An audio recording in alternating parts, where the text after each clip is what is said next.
اعوذ باللہ من الشیطان الرجیم بسم اللہ الرحمن الرحیم۔ السلام علیکم ناظرین، امید ہے آپ سب خیریت سے ہوں گے۔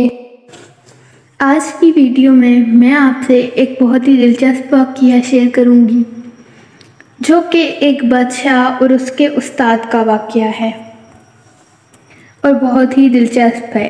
اس واقعے میں ہم بادشاہ کی محبت اور عقل مندی کا اندازہ بھی لگائیں گے۔ اگر ویڈیو پسند آئے تو ویڈیو کو لائک، شیئر اور چینل کو سبسکرائب کر دیجئے گا۔ تو چلیے ویڈیو کو شروع کرتے ہیں۔ کسریٰ نے اپنے بیٹے کے لیے ایک استاد مقرر کیا۔ کسریٰ اس وقت ایک بادشاہ تھا، تو اس نے اپنے بیٹے کے لیے ایک بہت ہی عالم فاضل اور عقل مند استاد مقرر کیا جو اسے تعلیم دیتا تھا اور ادب سکھاتا تھا۔ ظاہر سی بات ہے وہ بادشاہ کا بیٹا تھا تو اس کے لیے استاد بھی اچھا ہی مقرر کیا گیا تھا۔ جب وہ بچہ مکمل طور پر علم و فضل سے بہروور ہو گیا، یعنی کہ اس نے اچھے سے تعلیم حاصل کر لی اور علم سیکھ لیا، تو ایک دن بادشاہ نے اسے بلوایا اور بغیر کسی جرم اور بغیر کسی بھی سبب کے اسے انتہائی دردناک سزا دی۔ اس لڑکے نے اپنے استاد کے اس رویے کو بہت ہی برا سمجھا، کیونکہ وہ حیران تھا کہ جب میری کوئی غلطی ہی نہیں تھی اور کوئی قصور ہی نہیں تھا تو استاد نے مجھے کیوں مارا۔ لیکن خیر اس نے یہ بات اپنے پاپا کو نہیں بتائی، یعنی کہ اس نے بادشاہ کو اپنی یہ بات نہیں بتائی، لیکن اپنے استاد کے اس رویے کو بہت برا سمجھا اور دل میں اس کی طرف سے عداوت پیدا ہو گئی۔ بچپن کی چیزیں اکثر آپ کو یاد رہ جاتی ہیں، لہذا جب وہ نوجوان بڑا ہو گیا تو اس کا باپ مر گیا۔ باپ کے بعد وہ بادشاہ بنا۔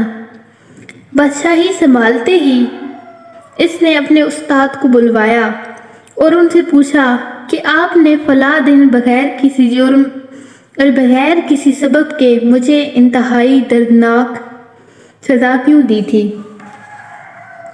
بچپن کی گئی باتیں اکثر ہمیں بھی یاد رہ جاتی ہیں۔ اسی طرح وہ اسی سوال کو ذہن میں لیے ہوئے جوانی تک پہنچا، اور جب وہ بادشاہ بنا تو اس نے فوراً اپنے استاد سے بلا کر یہ بات پوچھی۔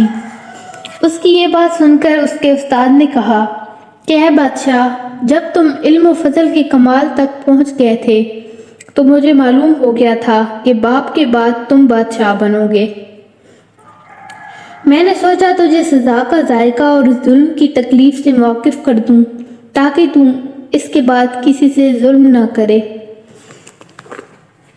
استاد کا کہنا یہ تھا کہ میں چاہتا تھا کہ تمہیں بھی معلوم ہو جائے کہ جب بغیر کسی غلطی کے دوسروں کو سزا دی جاتی ہے یا ان پر ظلم کیا جاتا ہے تو انہیں کیسا لگتا ہے۔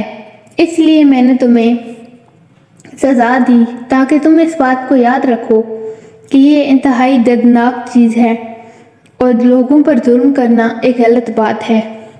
بادشاہ نے جب یہ بات سنی تو اپنے استاد سے کہا کہ اللہ آپ کو جزائے خیر دے، اور پھر ان کا وظیفہ مقرر کر دیا اور ان کی اخراجات کی ادائیگی کا حکم صادر کر دیا۔ ناظرین کرام، اس واقعے سے ہمیں پتہ چلتا ہے کہ کوئی بھی استاد ہماری برائی کے لیے کچھ نہیں کہتا، بلکہ استاد عقل مند ہوتے ہیں، جو کچھ کرتے ہیں یا کہتے ہیں ہماری اچھائی کے لیے کرتے ہیں۔ اللہ ہم سب کو اپنے استادوں کی عزت کرنے کی توفیق عطا فرمائے، نیک کام کرنے اور برے کاموں سے بچنے کی توفیق عطا فرمائے۔ اگر ویڈیو پسند آئی ہو تو ویڈیو کو لائک، شیئر اور چینل کو سبسکرائب کرتے ملتے ہیں ایک نئی ویڈیو میں ایک ایسے ہی خوبصورت واقعے کے ساتھ۔ تب تک کے لیے اللہ حافظ۔